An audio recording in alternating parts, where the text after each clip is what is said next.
Hey, and welcome to Nesson Fuel's The Track Bar, our weekly show where we're going to talk about all things NASCAR. My name is Ben Watanabe. This is Mike Cole. Say hi, Mike. Hi, Mike. All right, so today we're going to talk about, I thought this was a perfect time to start off a NASCAR show by talking about what is far and away the most boring race of the season, going into what's probably going to be the most boring race of the season. So we're really bringing you all the excitement here at Nesson Fuel. Yeah, you didn't play this one out very well. No, not at all. All right, so let's recap the All-Star race. The All-Star race was won by Kyle Busch. I think that's all we really need to be said. Maybe we want to say that the Kyle Larson won 2 of the segments and Jimmy Johnson won the other segments, both of them leading every single lap. Did you watch the All-Star race? Yeah, I did. I was home alone for the weekend, so I got excited. Did a lot of cleaning. I had the race on and even cooked a steak. I was settling in for a real man's night. Did you have a Busch? And no, I had a lot of Miller Lights, though. That's for sure. So it was Brad Keselowskiing it up. But conveniently forgetting how much that this was going to suck. And, I do this to myself every year, especially with Charlotte. We'll get into this a little bit more. Getting into the Memorial Day weekend where it's you can't help but get excited until the green flag flies. And it's just...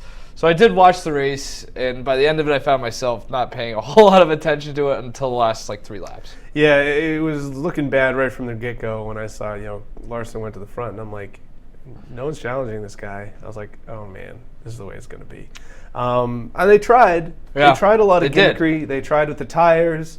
I guess they tried with adding a segment. Mm-hmm. My question is that, if you're looking at the lower third on our graphic on our page right now, you're probably asking yourself the question we're going to ask, what is the point, what is the actual goal of the All-Star race anymore? I don't know. This was, I really don't know. When you sent out the rundown on the topics we're going to talk about today, I kind of made some notes and thought about it, and I'm really not sure. I don't know. I get the idea 30 years ago where you're trying to build I don't even know what you would call build awareness or build trying to get it out there as a must-see event, but it's just been so bad, and it's just I don't think it necessarily the idea of an all-star race just in general. I don't think if it really lends itself well to a sport like NASCAR where literally all of these guys are racing every week, so it's not there's no novelty to it like there is in every other sport. It's the same guys every week. It'd be like if the PGA Tour had an all-star tournament. It's that's called every week. Yeah. So I don't. Yeah, it's not exactly seeing Willie Mays and Duke Snyder in the same outfit. Right. It's amazing. Yeah. And so it's not gimmicky enough for it to give it more exposure. There's nothing about it that you look at it and say this is something I have to watch every week if you're just a casual viewer. So I don't really see the point anymore as it's currently constituted. Yeah. No, I completely agree. It seems like they want to try new things, but if you're going to try new things, you got to try things that are way out there. Right. You can't just tinker with it because you think they tinker with it every week. The other thing that I think is just a real problem is I know Charlotte is the home track for almost all these teams, but it's a bad track. It's a bad track for the really short 70-lap format that they had in the All-Star race, and it's going to be, most likely it's going to be a bad track for the 600. I have a bias against mile-and-a-half tracks just in general, which is probably bad because I think it makes up 60% of the NASCAR schedule. But it's really hard to make a mile-and-a-half track really exciting, and that one in particular just doesn't lend itself. If you listen to any of Dale Jr.'s pre-race, post-race, in-car audio, he just decimated the place. Well, and they talked to Jimmy Johnson after the race, and I'll quote Jimmy Johnson. There's no doubt that the mile-and-a-half racing puts on a certain type of show. There's some argue blah blah blah. I forget what I was going to. He's just very eloquent quote from Jimmy Johnson. Yeah, it's just, but he kind of gets into it. They work on trying to put out a good show. It basically comes down to, I'm trying to find the quote here, but just how it's just not designed to be a good race. It's just it's impossible for them. The rule book. Oh, here it is. Sorry. It's a credit to the garage area being smart, not in a negative sense, but the rule book, damn rule book, is too thick. There's too much going on. We're all running the same speed, and that's the problem. Yeah. And that's the other thing too is so now you have this really boring all-star race setting up as basically a preview to the longest race of the season, and you're This is great. 70 laps. I can't wait to do this for 600 miles next weekend. It's tough. Yeah. Tough. Yeah, and their insistence of constantly putting it at night too. Yeah. Because I don't know the ins and outs of what the surface does or all that, but apparently the drivers say that it's not that bad. Well, that was track during the daytime. But they want to push it. They want to have the All-Star race at night. The 600, it starts in the daylight, but just by the fact that you're starting at 6 o'clock and you're going to end up the latter half of the race at night. So there's too many boxes to check. Way too many. No.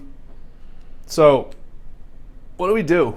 Because I like complaining without offering any cogent solution. That's why I think I have a future in politics.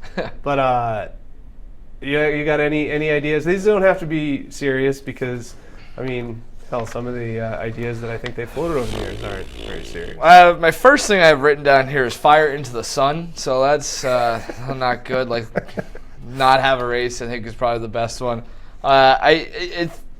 One thing I do think they should do is, and I've seen drivers suggest this. I've seen other people, media suggest it. Bounce it around. Go to different tracks. I understand that, like you mentioned, they wanted to have this in Charlotte. It makes, I think, the most sense for them to have it in Charlotte. Logistically, it's just, I don't know, if you want to if you want to have this big showcase of your sport, maybe not have it at a place every year where the race is usually going to be boring. So maybe move it around a little bit. If you want to get really weird, let's start driving the opposite direction. How about that? Just that's actually it'd be kind of interesting for 1 week to see these guys take rights and just to kind of shove it up to people who say, oh, they're taking a left. Yeah, it's okay. Just go rights the whole time. Just go backwards.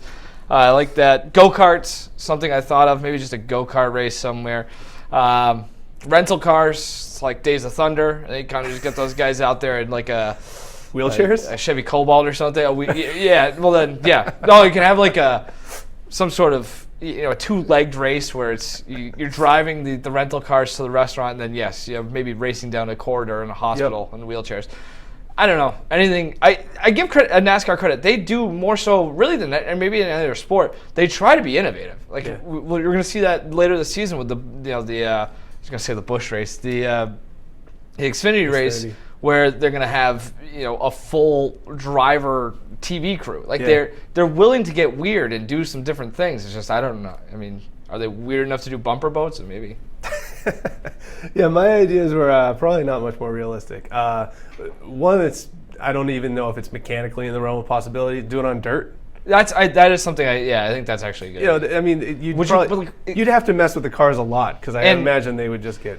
And is it I like that idea a lot, and that's actually a real idea that I had. But would you get these professional athletes? That's what they are, who make millions of dollars and are worth millions of dollars. Would teams and the drivers themselves be willing to put themselves in a more dangerous position? That's true. I don't know. Some of them do it willingly on their off time. Well, that's the other thing. But there is kind of there would be an element of it that you're kind of man, it's kind of like having LeBron play Pop-A-Shot. Right. Yeah. Yeah. The other one that people always complain that the rule book is too big. Yeah. Jimmy Johnson, actually, that was a direct quote. Well, all we're going to do today is just quote Jimmy Johnson. Yeah. He's won 7 championships, so I think that's a good strategy. But he said the rule book is too damn thick. And I think that the answer to that is, for this one race, throw out the rule book. Give them the car and tell the guys in the shop that whatever you want to do to that car, go ahead and do it. Sounds dangerous. It sounds very dangerous, and that's probably why it wouldn't happen. But I think that would be incredible. It would be kind of the opposite of. I think the All-Star race is trying to put the onus on the driver. Yeah. And that would do the opposite. That would put the onus entirely on the shop, pretty much. But hey, it'd kind of be something to float out there. How about one other thing? Crew chiefs drive. And drivers act as a crew chief. That would be good, because then all those whiny drivers would finally get a taste of how whiny they actually sound. Truex dealing with other people. I wasn't going to name names. Yeah. I did. All right. Before we move on here to talk about some that stuff, did you have any thoughts on the 2018 schedule? Nope. It was released. Yeah, no, I mean, there wasn't a whole lot of the Roval was something that everybody knew was coming at Charlotte. Everybody knew they were going. I mean, they had already announced that they were going to Vegas in the fall, taking away one of the New Hampshire races. It was like a day off or a week off in June or July or whatever it is. That wasn't nothing. It is what it is. Like I don't. Yeah, no, I like them adding the infield road course from Charlotte, and I also like them moving Richmond in there. It gives them. Actually, now we got 2 short courses and a road course in the playoffs. So that's all. It wasn't the massive changes that I think people were intended it was. All right, let's talk about a couple drivers. Yep. Kyle Larson. He finished second in the All-Star race. Doesn't count. Nothing counts in that race except finishing first. Kind of ticked off Jimmy Johnson. We're not just going to talk about Jimmy Johnson. Jimmy Johnson, speaking about guys who are kind of whiny. Did you hear him when Larson passed him for second? I didn't hear it, but I saw it. Yeah, I saw the hand motion. Yeah. He wasn't a fan of that. Heaven forbid you race. Race. Yeah. It doesn't mean no. Second doesn't matter. Whatever. He leads the point standings though. What's it like for you watching a guy like that, 24 years old, he's growing into a force? Yeah, well, it makes me feel kind of crappy about my standing in life, but no, it's not surprising, right? Like we all knew that the talent was there. I'm kind of surprised. I don't know. Like you look at what a guy like Harvick had said in the past about him, like where he's got a chance to be the next Jeff Gordon, and you look at this. He's for as young as he is, he's got a ton of experience. And sure, you say what you want about the car itself, but I think I've seen enough of him that there's talent there. Like that talent is obvious. You get him a little bit better of a car, maybe he starts to figure out things as he gets a little bit more experience. I just like the fact that he's, what I saw, even just, if there was a takeaway from Saturday night, it is like that, the interaction with Johnson where it's like, I don't know, I like that brashness of trying to pass on the final lap for a meaningless position. I think that this guy's got a little bit of an edge to him, which I like, which is something that we don't see enough, I think, in NASCAR today. So I don't know. I'm not entirely surprised, especially from last year where you kind of saw him really start to put together last year. This year has been, credit to them for really kind of putting it all together. I think it's cool to see that a driver does matter because sometimes you get the feeling it's like, oh man, like the only guys who are really going to be competitive here are Penske, Hendrick, and Gibbs. It's like everyone else just doesn't have the equipment. He's in the same equipment as McMurray, and he's competitive, but I mean he's running the rails off the car, and I like the attitude, the racing attitude he's got too. Chase Elliott, he's a great young driver. You got Suarez and all these guys, but it's almost like Elliott's almost like he's passing guys and being like, sorry, guys. Whereas like Larson's like, listen, I'm going to go to the wall. Well, that's right. If he gives you, if you get the slightest window for him on the high side, he's going up there, and like that's something. It's almost, I don't want to say throwback because that's such a cliche thing, but it is. There's something, that attitude isn't necessarily there for the younger generation of drivers, which is going to be an issue at some point. Yeah. Well, and he came from driving dirt, which I think you can see the guys who drive dirt because they're willing to kind of get out of their line to make those daring passes that are probably stupid. So the reason I said that I am kind of surprised is because the last couple of years, NASCAR started to build this youth movement, and they built it obviously around Elliott. You've got Ryan Blaney, Austin Dillon 2 or 3 years ago, and now they got Daniel Suarez and Larson wasn't really included in that group, and that's why it was kind of surprising to me. My question is the debate about the next star over? I mean, has he eclipsed these guys at least for the foreseeable future? Yeah, for now. Yeah. I mean, it's hard to argue with the results. Like this guy of the drivers you just mentioned, he's head and shoulders, I think, above the rest at this point. Sure, you look at a guy like Chase Elliott, 4th in points right now. Like, very consistent, but hasn't quite got to that next level. I think he's the guy that ultimately challenges Larson, and I think that's kind of, 3 years from now, we'll be looking at those two kind of heading the pack, kind of like, I don't know, pick whoever you want, like, Logano and Keselowski now, and, especially if Larson ends up changing teams at some point and, finds a better ride. But I think, like, a guy like Elliott is somebody I kind of point at, but other than that, for now, Larson's definitely kind of separated himself. Yeah, no, I agree. Although he has not won a race since Auto Club, so he's going to have to get a couple W's, as is Elliott. Yeah. If they're going to move up into AW. that elite. AW, exactly. All right, another guy who is not part of that Power 3 team, group of teams, Ricky Stenhouse Jr., our beloved Roush Fenway racing guy. Got his first career win at Talladega, got his first career Cup win at Talladega a couple weeks ago. He's now got a win, 3 top 5s, 5 top 10s. He's 13th in the standings. My thing is that no matter what Kyle Busch wants to say about Talladega not being a real course, I think Stenhouse and Roush's evolution is for real, because you can see the consistency. Yeah, and I like what they, I think the downsizing is something that in this sport especially, if you're not Hendrick, if you're not you're not these top of the line teams, maybe it is a little bit easier. I mean, certainly the financial burden is easier to deal with, but you can give more attention to, you're not spread as thin. And maybe that's something, with the 2 cars, maybe that's made a difference where they can kind of, give a little bit more attention to him and Bane. I don't know. And again, a lot of the guys we're talking about today are younger guys who have been on running Cup for a while.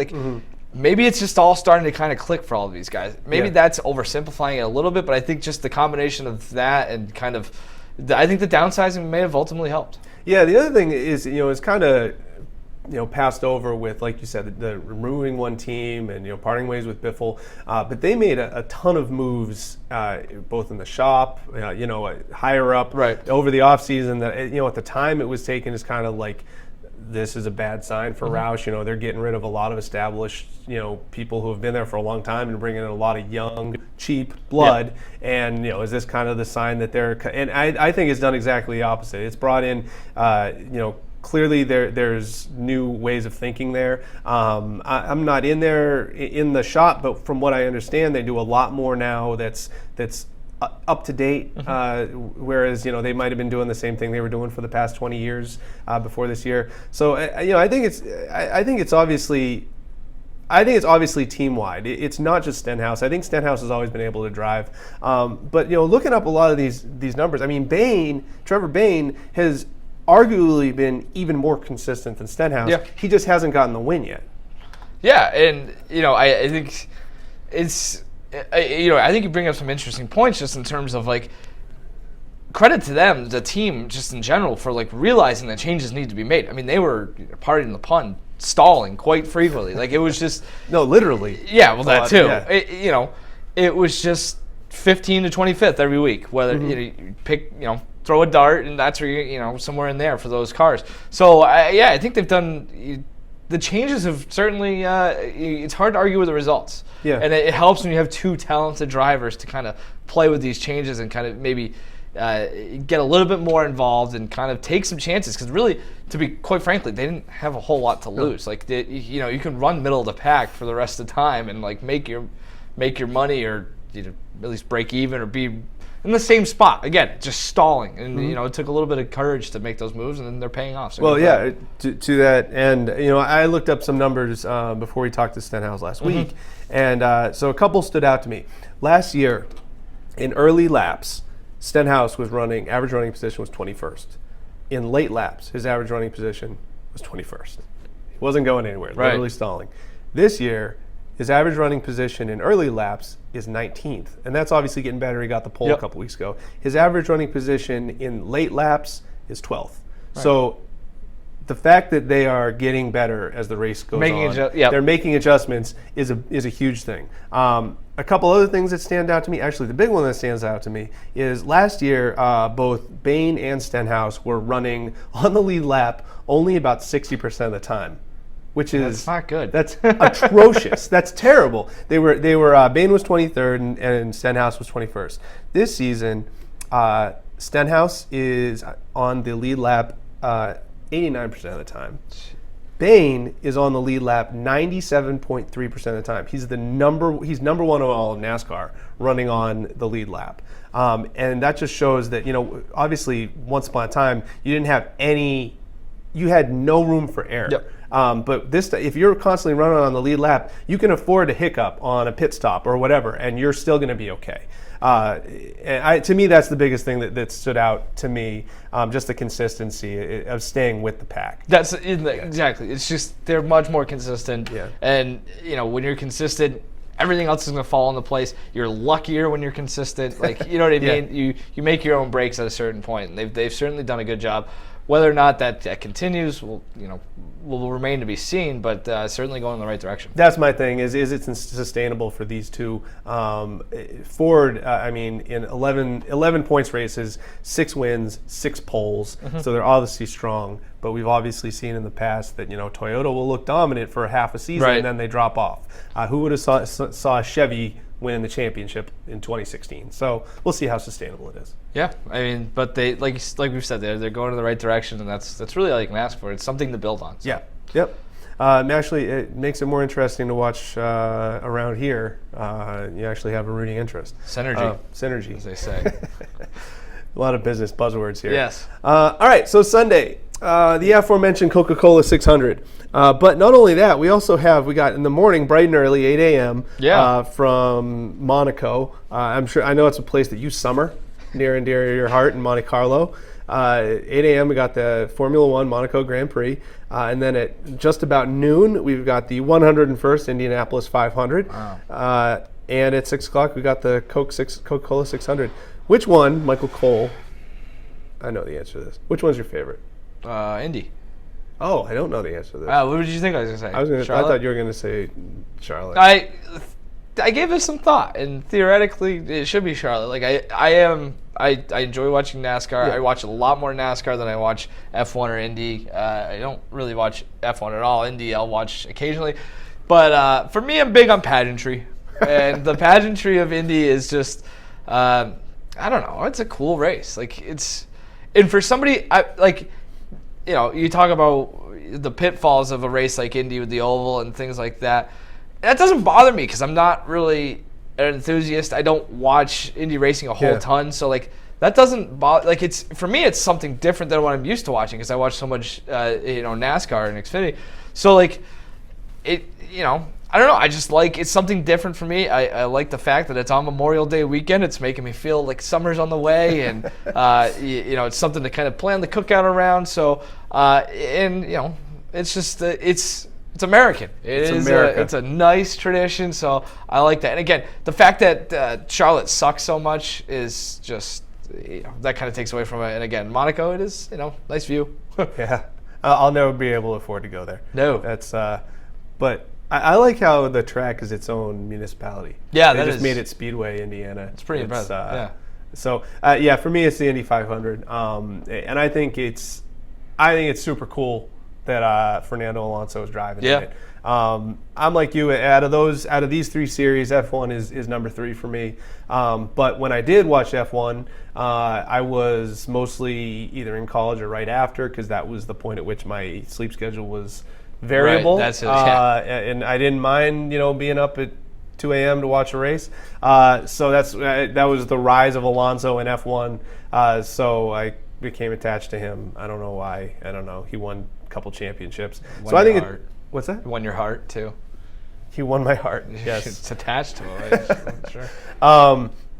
So I think it's cool having him do the Indy 500. And I think all the attention that he's been getting as far as in the practice, it's educated a lot of people, including myself, on IndyCar racing, on oval racing. I never realized all the technical stuff that went into it. Yep. I think it's really interesting learning about these Indy cars. The way they're built. I think it's really cool. I mean, an F1 car is I guess you could call it that's for the super rich. An IndyCars, to my knowledge, they're basically manufactured, and they're given to the teams, and the teams take the chassis and all that, and they throw an engine in, and it's a couple $1,000,000, and it's not. Not like I say, a couple $1,000,000. Yeah, like it's a drop in the bucket. But when it's guys that are multi-million-dollar teams, right. it's more democratic. So you like the race because it's American. I like IndyCar because it's American, and I'm with you too. I think it's cool. It's the pageantry. It's probably the only race that my dad watched growing up. Yeah. So right. It's one of those where it's oh yeah, I remember watching the race. Mm-hmm. Yeah. I like milk too. Milk is good. It's good analysis right there. What's your prediction?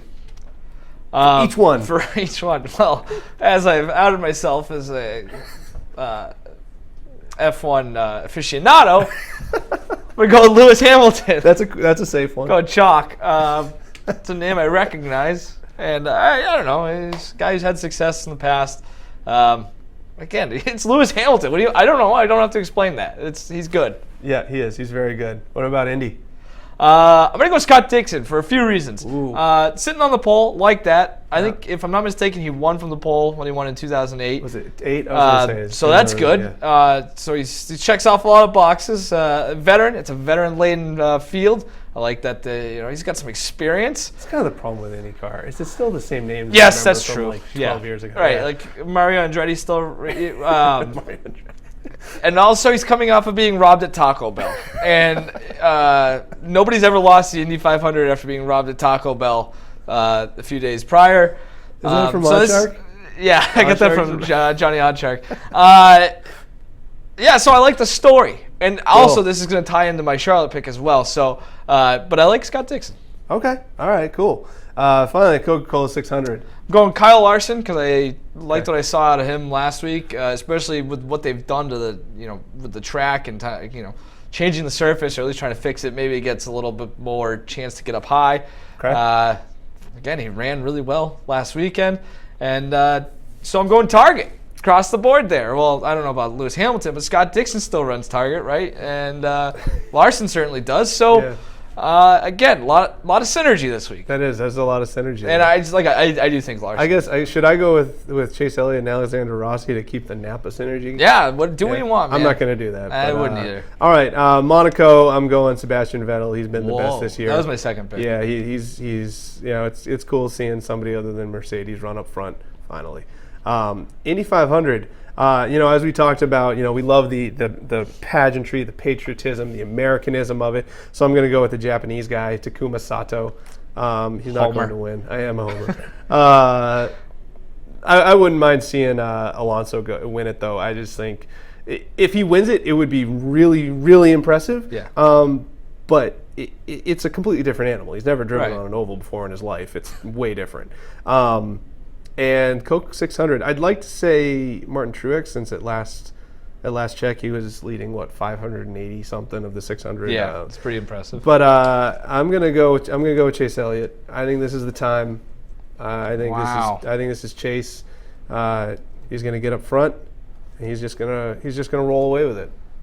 That's impressive. I'm trying to stall right now to look up the odds for this week to see what we've got. You said you were going with Chase Elliott. It looks like he is 15-1 this week. So I'm right, top 7 or 8. My guy Kyle Larson 6-1. Truex is the favorite 9-2. Jimmy Johnson 6-1. It's not going to be Truex. So. You might. I mean, that seems like it's like a sucker's bet there. Yeah. They're going to try to. Yeah. And they'll blame it on somebody else. Yeah.